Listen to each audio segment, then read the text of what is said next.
KG সাপের বিষের মূল্য 4 কোটি টাকা, আর 1 কেজি সোনার মূল্য 50 লক্ষ টাকা। এই সমাজে ভালো মানুষের চেয়ে বিষাক্ত মানুষের দাম অনেক বেশি। জীবনে সুখী হওয়ার 10টি উপায়: 1. অন্যের কাজে নাক গলাবেন না। 2. ক্ষমা করে মনে রাখবেন না। 3.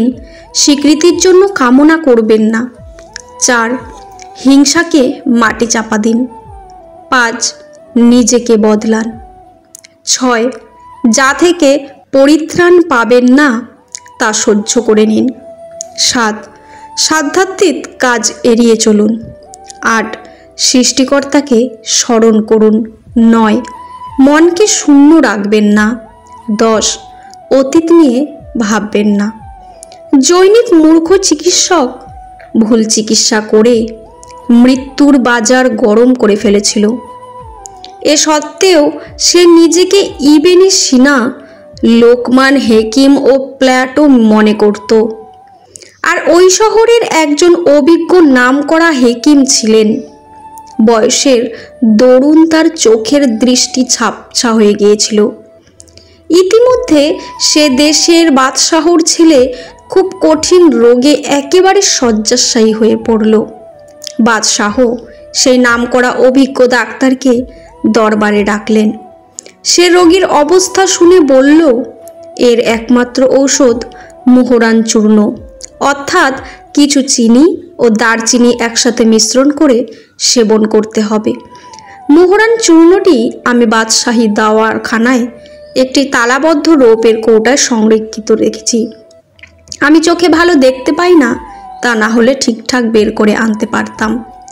সেই মহামূর্খ হেকিম যে সকল মূর্খের ওপর মাতব্বরি করত, বাদশাহর লোকজন তার নিকট গিয়ে এ ঘটনা বর্ণনা করল। সব শুনে সে বলল, হতে পারে অন্ধ হেকিম কোনো ফাঁকে আমার নিকট থেকে এ নিয়মটি শুনে নিয়েছে, কারণ এ ওষুধ তৈরির নিয়মকানুন আমি খুব ভালো করেই জানি। তার এ ধরনের কথাবার্তার খবর বাদশাহর কানে পৌঁছালো। তিনি এসব শুনে খুব খুশি হয়ে তাকে বাদশাহী দাওয়াখানায় পাঠিয়ে দিলেন। সেখানে একই ধরনের অসংখ্য কৌটা দেখতে পেয়ে তার মাথা বিগড়ে গেল। আসলে সে তো মহামূর্খ। তাই কিছু বুঝতে না পেরে নিজের বড়ত্ব জাহির করার জন্য আন্দাজে একটা কৌটা হাতে তুলে নিল। ভাগ্যের কি নির্মম পরিহাস, সে কৌটায় ছিল মারাত্মক বিষ। সে তাড়াতাড়ি তা খুলে চিনি আর দারচিনি মিশিয়ে শাহজাদাকে সেবন করিয়ে দিল। সেবন করা মাত্রই শাহজাদা মারা গেল। বাদশাহ এ দুর্ঘটনায় খুবই মর্মাহত হলেন এবং অবশিষ্ট ঔষধ পরীক্ষামূলকভাবে মহামূর্খ হেকিমকে সেবন করিয়ে দিলেন। সে খেতে না খেতেই মৃত্যুর কোলে ঢলে পড়ল। এর থেকে আমরা শিক্ষা পাই, না জেনে কাজ করার পরিণতি খুবই মন্দ হয়। যতদিন মানুষ অসৎ থাকে ততদিন তার কোনো শত্রু থাকে না, কিন্তু যেই সে সৎ হয়ে ওঠে তার শত্রুর অভাব থাকে না। যদি আপনার চরিত্র ভালো না হয় তাহলে আপনি কখনোই মহান হতে পারবেন না। যদি সঠিক পথ বেছে নেন তাহলে আশা ছাড়বেন না, কারণ যতই বাধা বিপত্তি আসুক না কেন, একদিন না একদিন ভালো মানুষদের জয় হবেই হবে। কিছু মানুষ যারা তোমার মূল্য দেবে না, তাই বলে নিজেকে কখনোই মূল্যহীন মনে করো না, কারণ তারাই জানে তোমার মূল্য, তাই তোমাকে মেনে নিতে পারে না। শিক্ষা মানুষকে উন্নত করে, আর অসুস্থতা মানুষকে মানসিক দিক থেকে পঙ্গু করে। আমি বোকা হতে পারি, অনেক খারাপ ছাত্র হতে পারি, দেখতে অনেক কালো হতে পারি, কিন্তু আমার মায়ের কাছে আমি শ্রেষ্ঠ সন্তান। কাউকে পাওয়ার আশা করে থেকো না, সেই আশা তোমাকেই ধ্বংস করে দিতে পারে। বরং নিজেকে এমনভাবে তৈরি করো যাতে সবাই তোমাকে পাওয়ার আশা করে থাকে। আলো ছড়ানোর দুটি উপায় আছে, 1. নিজে মোমবাতি হয়ে জ্বলো। 2. আয়নার মতো আলোকে প্রতিফলিত করো। কঠোর পরিশ্রমের কোনো বিকল্প নেই। কখনোই হাল ছেড়ো না। বিশ্বাস করা বন্ধ করো না। কখনোই হার মেনো না। ব্যর্থতা তোমাকে নিরাশ করতে পারে, আবার ব্যর্থতা তোমাকে সব কিছু আবার নতুন করে শুরু করাতে পারে। সিদ্ধান্ত তোমার। আপনি যদি সমালোচনা নিতে না পারেন, তবে নতুন অথবা চমৎকার কিছু করার চেষ্টা করবেন না। পৃথিবীর বেশিরভাগ গুরুত্বপূর্ণ অর্জন সেই সব লোকেদের দ্বারা হয়েছে যারা সব আশার আলো নিভে যাওয়ার পরও চেষ্টা করে গেছে। জীবনের ছোট ছোট কাজগুলোও আপনার হৃদয় এবং মন দিয়ে করুন। এটাই সাফল্যের গোপন রহস্য। যে স্বপ্ন আপনি একা দেখেন তা কেবল একটি স্বপ্ন, আর যে স্বপ্ন আপনি সবাইকে নিয়ে দেখেন তা হলো বাস্তবতা।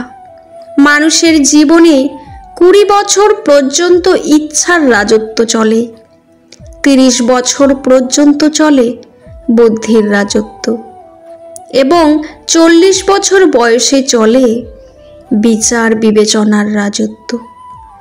জীবনে সুখী তারাই যারা অন্যের বুকে ছুরি মেরে নিজে ভালো থাকতে পারে।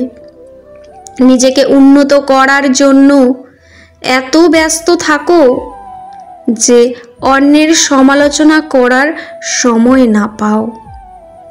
স্বপ্ন পূরণই জীবনের প্রধান লক্ষ্য নয়, তাই বলে স্বপ্নকে ত্যাগ করে নয়, বরং তাকে সঙ্গে নিয়ে চলো। স্বপ্ন ছাড়া জীবন অর্থহীন। বিলাসী জীবন যাপন করো না।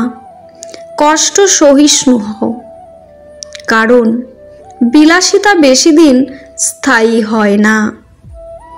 জীবনে আঘাত আসাটা পার্ট অফ লাইফ, আর সেগুলো হাসি মুখে পার করাটা আর্ট অফ লাইফ। নিন্দা করতে গেলে বাইরে থেকে করা যায়, কিন্তু বিচার করতে গেলে তার ভেতরে প্রবেশ করতে হয়। জীবনে হার মেনে নেওয়া আমাদের জীবনে সবচেয়ে বড় দুর্বলতা। সফল হওয়ার সবচেয়ে ভালো উপায় হলো প্রতিবার হার মানার পূর্বে আরেকবার চেষ্টা করা। বাইরের পাতা, বইয়ের পাতা মানুষকে যা শিক্ষা দেয়, জীবনের পাতা তার থেকে অনেক বেশি কিছু শিখিয়ে দিয়ে যায়। জীবনের চাহিদা যত কম, জীবনে তোমার সুখ হওয়ার সম্ভাবনা ততটাই বেশি। যে ব্যক্তি বিজ্ঞানকে অল্প জানবে সে ব্যক্তি নাস্তিক হবে, আর যে ব্যক্তি বিজ্ঞানকে ভালোভাবে জানবে সে অবশ্যই ঈশ্বরে বিশ্বাসী হবে। জীবন যতক্ষণ আছে বিপদ ততক্ষণ থাকবেই। তুমি যদি গরিব হয়ে জন্ম নাও তাহলে এটা তোমার দোষ নয়, কিন্তু তুমি যদি গরিব থেকেই মারা যাও তাহলে সেটা তোমার দোষ। মানুষ যখন সাফল্যের দ্বার প্রান্তে এসে পৌঁছায় আর তখনই তার প্রিয় মানুষটি হারিয়ে যায়। সুখী হওয়ার একটা অদ্ভুত ক্ষমতা আছে মানুষের। এ জগতে সবচেয়ে সুখী হচ্ছে যে কিছুই জানে না। খুব বেশি সুন্দর কোনো কিছু দীর্ঘস্থায়ী হয় না। খুব ভালো মানুষরাও বেশি দিন বাঁচে না। স্বল্পায়ু নিয়ে তারা পৃথিবীতে প্রবেশ করে। প্রতিজ্ঞা করার আগে একটু হলেও ভাবা উচিত। মিথ্যা দিয়ে হাসানোর চেয়ে সত্য বলে কাঁদানোই শ্রেয়। যদি সূর্যের মতো আলো ছড়াতে চাও আগে এর মতো জ্বলতে হবে। ভিডিওটি ভালো লাগলে পাশে থাকবেন। পুরো ভিডিওটি দেখার জন্য আপনাদের অসংখ্য অসংখ্য ধন্যবাদ। ভালো থাকবেন।